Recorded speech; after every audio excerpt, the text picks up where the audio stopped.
এবার ইরানে প্রত্যাঘাত ইসরায়েলের, পর পর হামলা চালাচ্ছে এবার ইসরায়েল। বুশেরা সেই শহরেও একাধিক জায়গায় হামলা চালাচ্ছে ইসরায়েল। সেই ছবি দেখছেন ইরানের বুশেরেতে পরমাণু বিদ্যুৎ কেন্দ্রে হামলা, লাগাতার হামলা চালাচ্ছে ইসরায়েল। 20টি যুদ্ধবিমানে ইরানের উপর হামলা, ইরানের সেনা ঘাঁটিগুলিকে টার্গেট করা হচ্ছে। ইরানের বুশেরে হামলা চালিয়েছে সেই ছবি দেখাচ্ছি। বুশেরে পরমাণু বিদ্যুৎ কেন্দ্রে হামলা, লাগাতার হামলা চালাচ্ছে ইসরায়েল।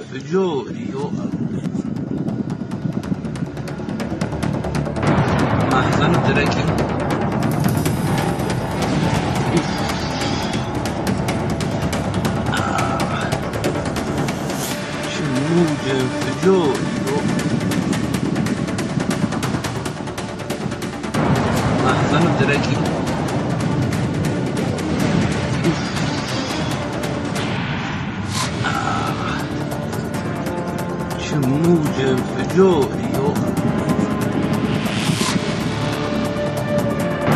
محزن الدركي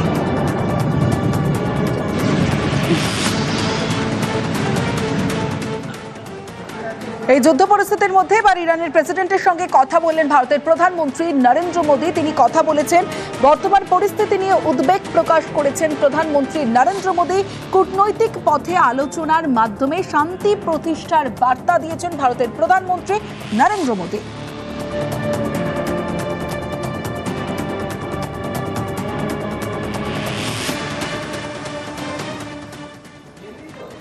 ইরান ইসরায়েলের যুদ্ধ, আর সেই যুদ্ধে এবার ঢুকে পড়েছে আমেরিকা। অন্যদিকে এই যুদ্ধের আজ কি পড়বে ভারতে? ভারতে কি পেট্রোল ডিজেলের দাম আকাশ ছোঁয়া হতে চলেছে? মধ্যপ্রাচ্যের বিভিন্ন দেশে প্রচুর ভারতীয় থাকেন এবং চাকরি, ব্যবসা, পড়াশোনা নানা কাজে তারা সেখানে যান। তাদের কি হবে, এই নিয়ে উদ্বেগে নয়াদিল্লি।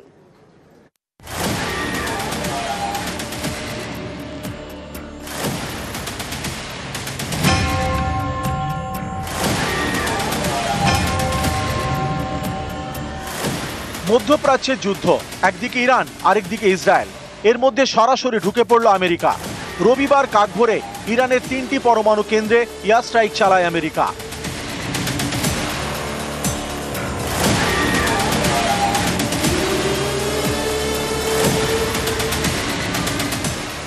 মধ্যপ্রাচ্যের যুদ্ধ, এর আজকে এবার পড়তে চলেছে ভারতে? প্রশ্নটা জোরালোভাবে উঠছে, কারণ রবিবার আমেরিকার হামলার পরে হরমুজ প্রণালী বন্ধের হুঙ্কার দিয়েছে ইরান।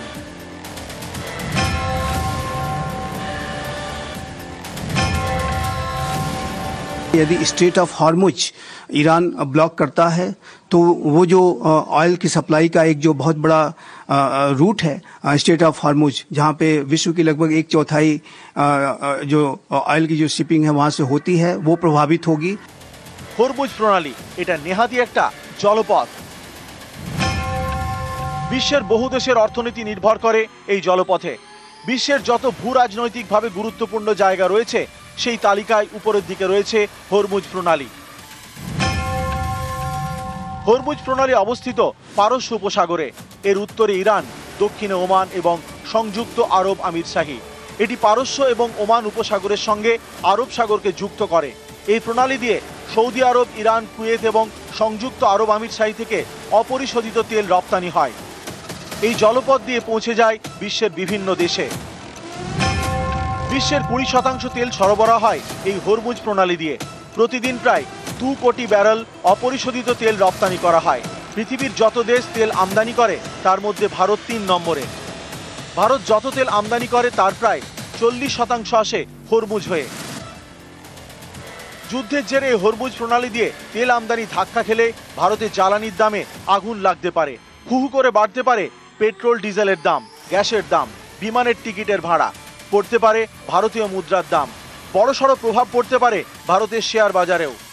ইরান কিন্তু ওপেক কান্ট্রিজের মধ্যে আছে।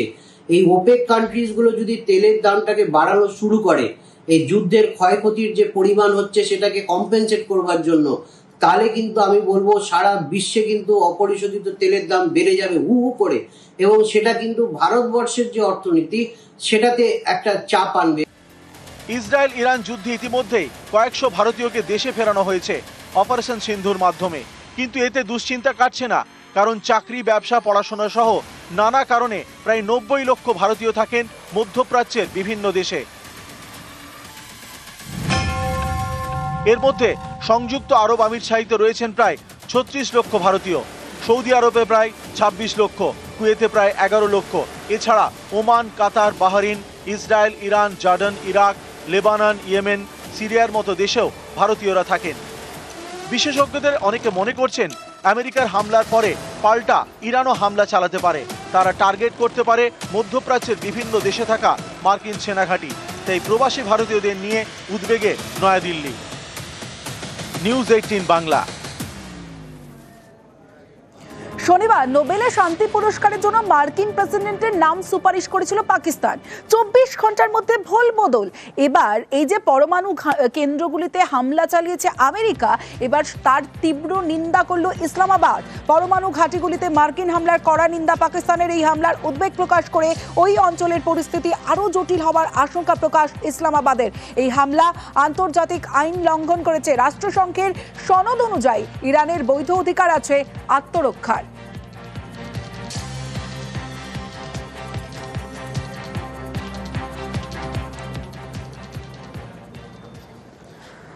মধ্যপ্রাচ্য যুদ্ধের মধ্যে ভারতের অপারেশন সিন্ধু 311 জনকে ফেরানো হলো ভারতে। বিশেষ বিমানে ভারতে ফেরানো হলো। যুদ্ধবিধ্বস্ত ইসরায়েল থেকেও ভারতীয়দের ফেরানো তৎপরতা। প্রথমে স্থলপথে, পরে বিমানে ইসরায়েল থেকে ফেরানো হবে। ইসরায়েলে আটকে পড়াদের দূতাবাসের ওয়েবসাইটে রেজিস্ট্রেশনের নির্দেশ চালু করা হয়েছে। হেল্পলাইন নম্বর, বিশেষ ইমেল আইডিও। जब यहाँ से निकले 10 दिन पहले सब कुछ ठीक था, सामान्य था। अचानक रात को बैठे थे तो आवाजें नहीं स्टार्ट हो गई। सो हमने देखा कि पता लगा कि इजराइल ने अटैक स्टार्ट कर दिया ईरान के ऊपर। बट बहुत स्केरी था, बहुत देखने में दुखद हुआ, लोगों की जाने गई। और अभी भी हालात वहाँ कुछ अच्छे नहीं है, स्पेशली तेहरान में जो उनका मेन कैपिटल है।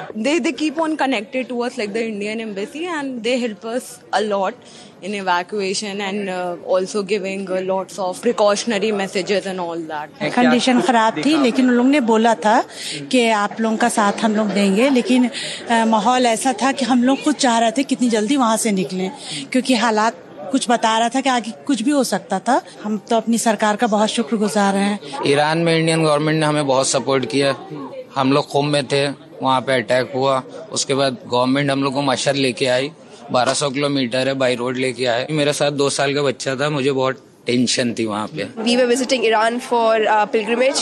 We're very thankful to the government who have rescued us, who have evacuated us from this situation. It was very prompt support that we got from the representatives there, and we are very, very thankful.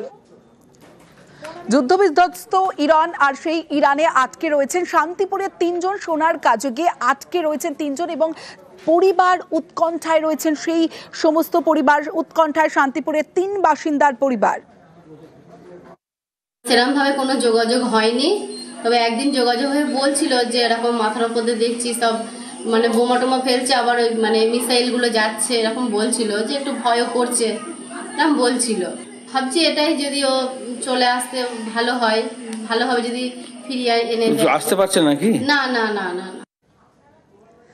Iran ইসরায়েলে যে ভয়ঙ্কর যুদ্ধ, আর সেই যুদ্ধে তেহট্টের 2 ভাই আটকে রয়েছেন সেখানে। যেমনটা এখনো পর্যন্ত জানা যাচ্ছে, তেহট্টের 2 ভাই ইসরায়েলে আটকে। ছেলেদের চিন্তায় ঘুম উড়েছে বিশ্বাস পরিবারের। ইসরায়েলে আটকে বেতাই লালবাজারের সদানন্দ হালদার। ওই যে এনারা ছবি তুলতে এসেছে, ওই তোদের মানে নিয়ে আসবি বাড়ি। হ্যাঁ, আমার তো এখনো দিনা শোধ হয়নি, সবই তো সুদে করি। তোর বাবাটা চলে গেল, সুদে করি, টাকা ধার করি সব। এই তো 3 মাস গিয়েছিস কেবল। আমার স্বামী ইসরায়েলে আছে, ওখানে তো বোমা পড়ছে, করছে, আমরা পাটকে আছি। বাজে বাজে কথা হয়, জিজ্ঞাসা করি কি হচ্ছে, বলে এখন ভালো আছি, আবার বলে খারাপ আছি, এরকম বলে। আমাদের খুব দুশ্চিন্তা হয়। টিভিতে দেখি যে খুব খারাপ আছে, কিন্তু ও তো আমাদের সান্ত্বনা দেখি। হ্যাঁ, চলে আসলেই ভালো হয়।